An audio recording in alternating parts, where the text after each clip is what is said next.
ఈ రోజైతే ఈవినింగ్ మా ఇంట్లోకి మటన్ వచ్చేసింది. మటన్ రాగానే అందరు ఏం చేస్తారు, వాష్ చేసుకుంటారు. అదేవిధంగా నేను కూడా మంచిగా వాష్ చేసుకున్నాను. ఇప్పుడు వాష్ చేసుకున్న మటన్లోకి ఉప్పు, కారం, పసుపు, కాస్తంత ఆయిల్ వేసేసి అందులోనే కొంచెం ధనియా పౌడర్ కూడా వేసి మంచిగా కలిపేసుకొని ఒక 10 మినిట్స్ పక్కన పెట్టేసాను. ఈలోపు పక్కన పెట్టేసిన తర్వాత మటన్లోకి మెయిన్ ఇంపార్టెంట్ ఏంటో తెలుసా, వెల్లుల్లిపాయ లేకపోతే అసలు మటన్ కర్రీయే టేస్ట్ రాదు. ఇప్పుడైతే చేసుకొని పక్కన పెట్టేసుకొని దంచేసుకున్నాను.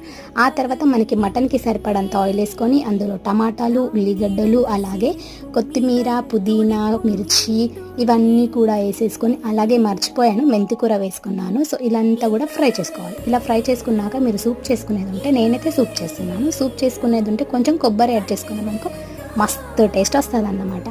ఇలా కొబ్బరి కూడా యాడ్ చేసేసుకొని ఒక 2 మినిట్స్ పాటు మూత పెట్టాలి. ఆ తర్వాత అందులో మటన్ మసాలా, గరం మసాలా, ధనియా పౌడర్ వేసేసి కాస్తని వాటర్ పోసి 3 విజిల్స్ వచ్చేంత వరకు ఉడికించుకోవాలి.